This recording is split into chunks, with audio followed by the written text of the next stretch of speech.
Hi friends, my name is Jenny and I'm back today to do another video.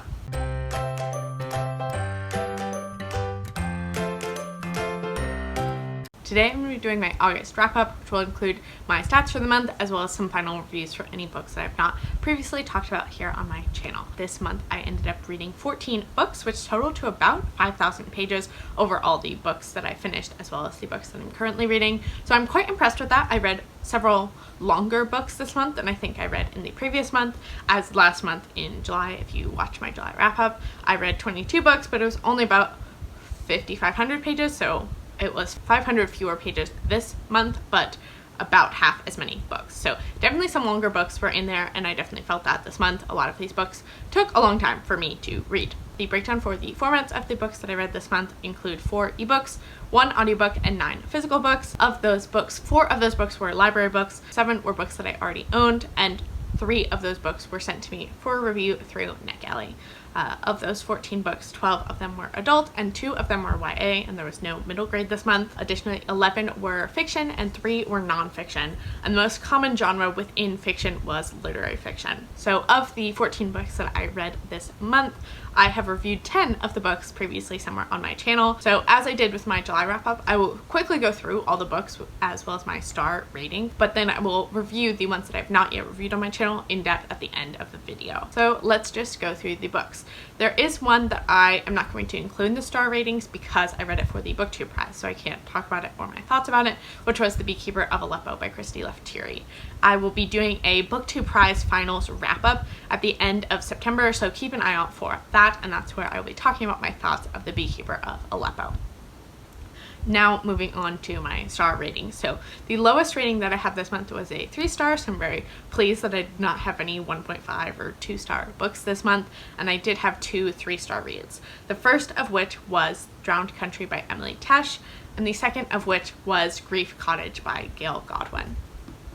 I then had one 3.25 star read, which was Say You Still Love Me by K.A. Tucker, as well as one 3.5 star read, which was The Botany of Desire by Michael Pollan. I then had 6 4-star reads, which were Sharks in the Time of Saviors by Kawai Strong Washburn, The New Wilderness by Diane Cook, Catherine House by Elisabeth Thomas, The Damned by Renee Ahdieh, Rich People Problems by Kevin Kwan, and His Truth is Marching On by John Meacham. I then had 2 4.5 star reads this month, the first of which was Barrel Aged Stout and Selling Out, Goose Island, Anheuser-Busch, and How Craft Beer Became Big Business by Josh Noel, and the second of which was Yes, No, Maybe So by Becky, Albertalli, and Aisha, Saeed. Finally, I did have one 5-star read this month, and it was a reread for me, which was Homegoing by Yaa Gyasi, which is one of my favorite books of all time. I did a full-length review of this for my African Women Writers Project, as this was my August pick, and all of the reviews and discussions that I've done of any of these books will be linked in the comment section down below, as well as some of them will be linked up in the cards above. So now moving on to the 3 books that I can talk about that I've not yet reviewed on my channel. The first of which was The Botany of Desire by Michael Pollan, which, as you just saw, I gave 3.5 stars. So this one is a discussion and exploration of kind of the cultural significance of 4 plants: the apple, tulip, marijuana, and the potato, in the ways in which those foods have both benefited from our kind of obsession and interest with them, but also the way that we have benefited from their presence in our agricultural system. So this one does not have a kind of solid thesis necessarily. Instead, it's more kind of 4 long form essays about the cultural significance and the kind of evolutionary relationship between us and that particular plant. So I've been a fan of Michael Pollan for several years now. I've read both The Omnivore's Dilemma and Cooked, which I would both highly recommend. The Omnivore's Dilemma was a very seminal read for me in terms of thinking about my interest in environmental studies and food systems more broadly, and I would highly recommend that book if you're at all interested in thinking about food and the way we eat and produce our food here in America. So this one is an earlier book by him. It was published in 2001, and definitely you can tell in this book that it is an earlier work of his. So Pollan, throughout his bibliography, is quite an impressive writer. He is very talented at taking a very complex system or a complex idea and condensing it into a very clear statement or paragraph. So I've always appreciated him for his work in being able to take these different threads and tie them together in a really effective way. So I've always enjoyed his work for that reason, and this one was no different. However, I think the greater kind of thesis of this book was not as strong as some of his later works, such as Omnivore, Stillmer, and Cooked. Additionally, you can also really see some of the threads that he explores more fully and kind of researches in depth in those two books that I've previously mentioned in this book. However, he doesn't explore them in this book because it's an earlier work in terms of his like research trajectory. So it was interesting to read this book as someone who is already a fan of his work and has already read a lot of his work, because you can see the ways that he's thinking about food and cultural history and the ways that those things interact, like kind of the early progression of those ideas, and then you can later see it kind of fully realized in some of those later works. However, this one, just because it was not fully realized, was kind of messy. I do think his intended argument of discussing the ways in which these particular plants and humans have co-evolved to benefit one another was not necessarily as strong in the 4 essays. Instead, they focused to me much more on the kind of cultural history and cultural significance of these 4 plants, that he then kind of leaps to the conclusion that that cultural significance has allowed that plant to prosper, which is true. It's just the kind of evolutionary background and biological background of some of the work here is a little bit lacking. So that was one thing that I didn't particularly like, is that he did in the introduction discuss kind of evolutionary biology, but then in each of the 4 essays that was not really a common thread. It was much more about the cultural history and the cultural significance of these 4 plants.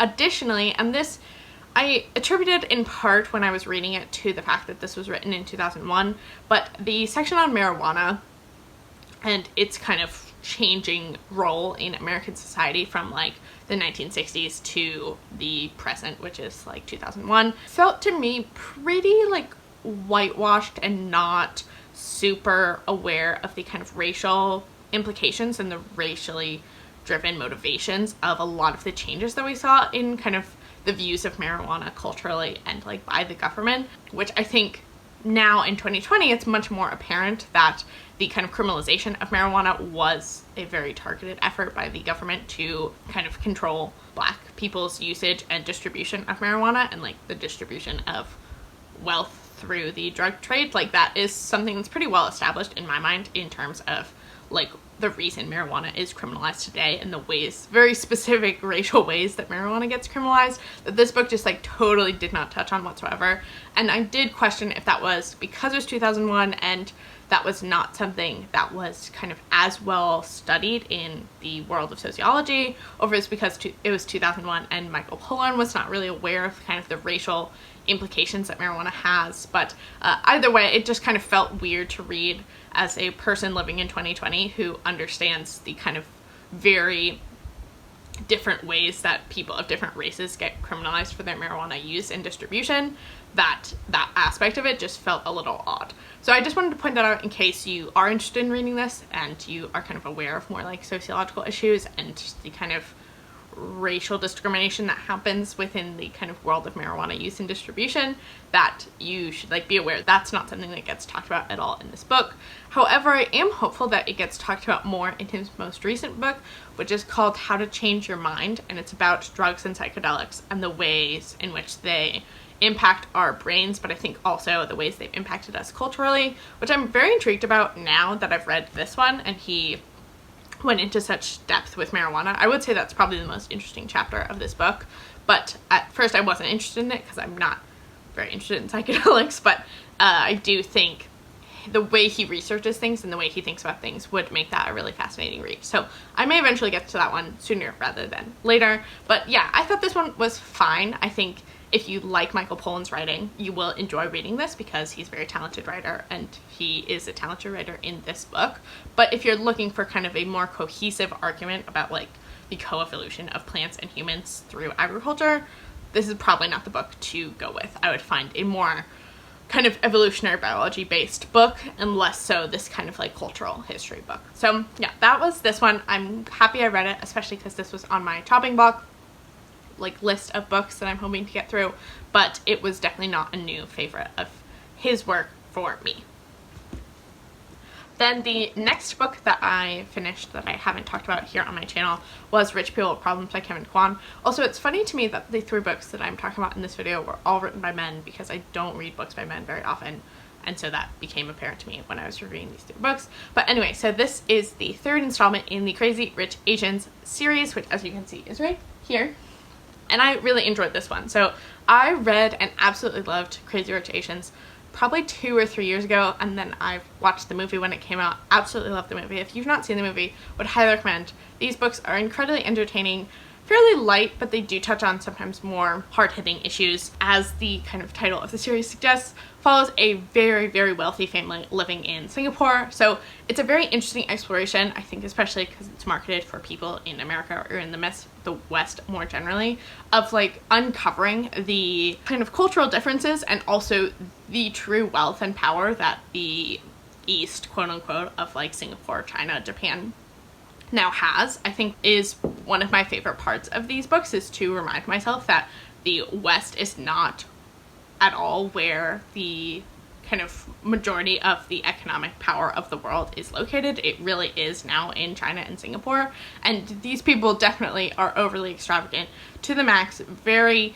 funny to read about, just because they spend money on the stupidest things, and they are in one another's business and kind of gossiping all the time. It's a very amusing book series that I think does also touch on some more important issues, and this one is definitely no different. I didn't love the second one, which was China Rich Girlfriend, in part because the main 2 characters, Nick and Rachel, of the first one are not as prominent in the second one. The second one really opens up the world to a lot of new characters that all kind of play a more important role in this one, so I appreciated knowing who they were from the second one, so this one became kind of less info dumpy than the second one sometimes was. And I did appreciate the ways that the different threads that were built over the 3 novels were put together in this one. I think it was a very satisfying 3rd installment, and I really enjoyed it. I will say too that this particular one follows Su Yi, who's the matriarch of the family, Nick's grandmother, who is dying, and so the whole family is coming back to Singapore to prepare to receive like her will after her death, and to determine like who will get her various assets, because obviously as the matriarch of the family believes that she is incredibly wealthy, so they are all kind of vying for different aspects of her wealth. And so there's a lot of kind of family tension that's happening in this one. And there is also a very interesting thread of Su Yi's past and her involvement in World War II that I thought was super fascinating. However, it was not as fully developed as I really think it could have been. There was kind of a big reveal in the last like 50 pages of the book of Nick discovering something that was then integral to the plot, which I didn't love. I kind of wish that Su Yi's past had been like explored over the course of the novel, and we as the reader could like discover what Nick later discovers. But that's really my only kind of main gripe with this novel, is that that aspect felt very much like a plot device and less so something that we as the reader could uncover. But other than that, I would still recommend this one quite a lot if you have read the first 2 in this series and enjoyed them, especially if you read the second one and didn't love it. I liked this one a lot more than I liked the second one, so I would definitely recommend continuing on with this series, and I'm very glad that I read this one. This one's like almost 600 pages, which again, that also was something that I didn't particularly like about it, is that this book did not need to be almost 600 pages. It could have easily been like 350 and we would have gotten all the same information. But other than that, I did really enjoy this one and would recommend it. So I gave this one 4 stars. Then the final book that I have to talk about is John Meacham's His Truth is Marching On, John Lewis and the Power of Hope, which is a recent nonfiction release that has just come out this past Tuesday, August 25th, and is in large part a celebration of John Lewis's life and legacy. In case you're not aware, John Lewis passed away on July 17th of this year. And this book definitely was meant to come out shortly after his death. I believe the original date of publication was October 13th, and then maybe even like the Monday. I believe John Lewis died on a Friday. I think the Monday after John Lewis died, the publication of this book was pushed up to August 25th. So obviously the publishers of this book did want John Lewis's death to be fresh in people's minds when they were picking up this book. So I received this as an early copy through NetGalley, and it was published by Random House. So thank you so much to Random House and NetGalley for providing me with this copy. And as I said, it came out on the 25th of August. So as I said, this is very much a commemorative piece of nonfiction about John Lewis, and not necessarily a definitive biography of John Lewis, nor is it a in-depth critical history of the civil rights movement. Instead, as John Meacham says in his author's note, which I thought was the perfect way to describe what this book is, he says, "This is not a full-scale biography. It is, rather, an appreciative account of the major moments of Lewis's life in the civil rights movement, of the theological understanding he brought to the struggle, and of the utility of that vision as America enters the third decade of the 21st century amid division and fear." So I would say that really sums up this whole book.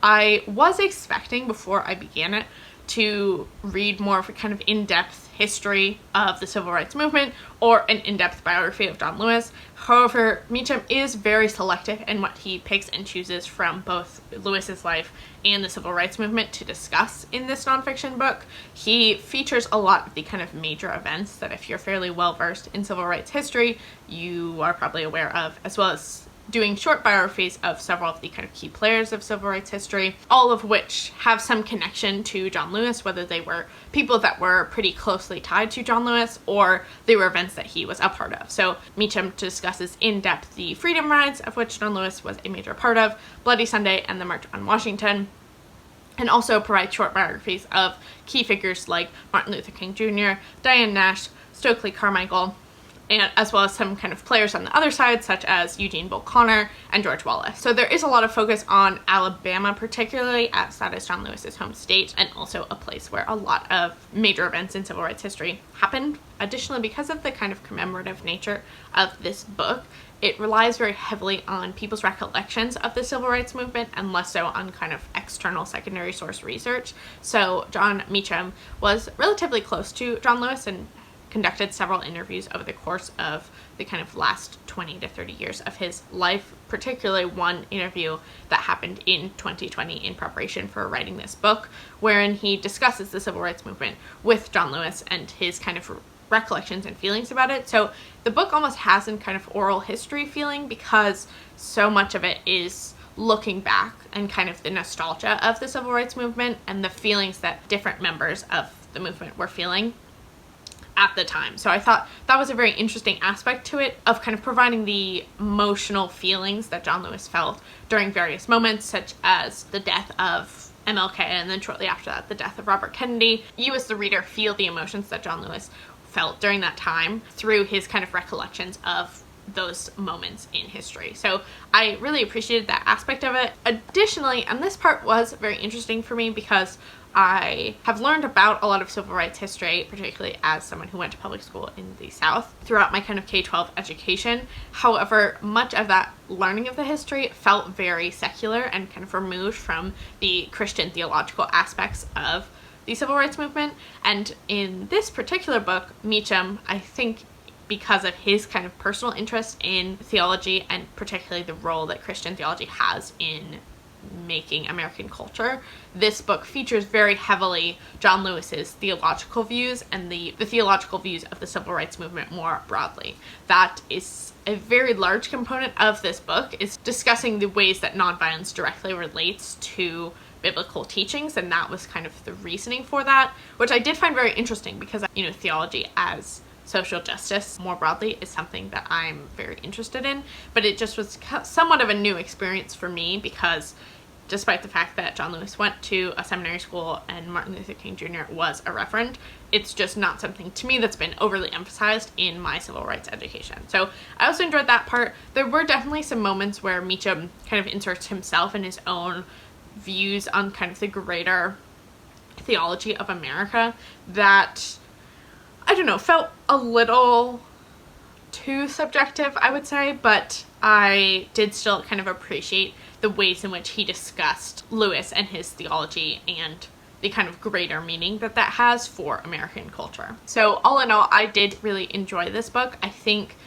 John Lewis is a American historical figure that his legacy and his impact on America has not yet been fully realized. And so I think this book almost felt a little premature to like the valorization of John Lewis, which I do think will come with time in American history. Like, I think John Lewis will be someone that is looked upon as a very integral figure in America's history. However, it almost feels like we haven't fully realized that yet. So all in all, I really enjoyed this book. I think it is a really interesting examination of Lewis's life and a celebration of his life that I think was very pertinent to his recent death, but it did have some elements that I just kind of wasn't expecting in terms of how subjective and kind of commemorative it felt. It almost felt like it was a memoir, even though it wasn't written by John Lewis. It's difficult to describe because it was such a subjective biography of this person that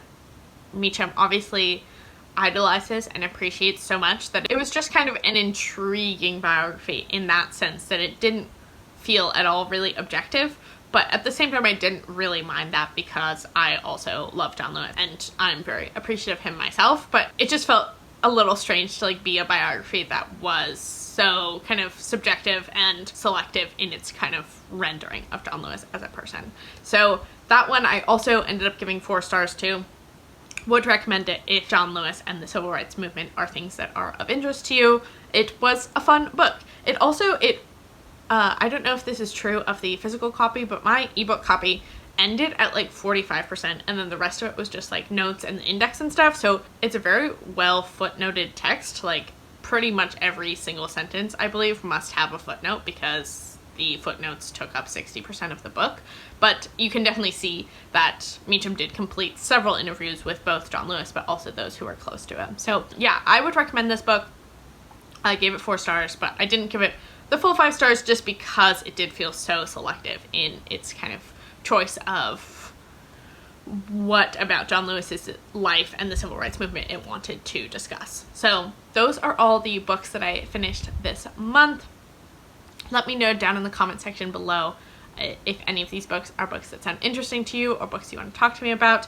Additionally, if you are new to my channel, welcome. My name is Jenny. I'd love to have you stick around. I post videos every Sunday and Thursday, and I think that's everything. I hope you have a great rest of your day whenever you watch this, and I'll talk to you next time. Bye!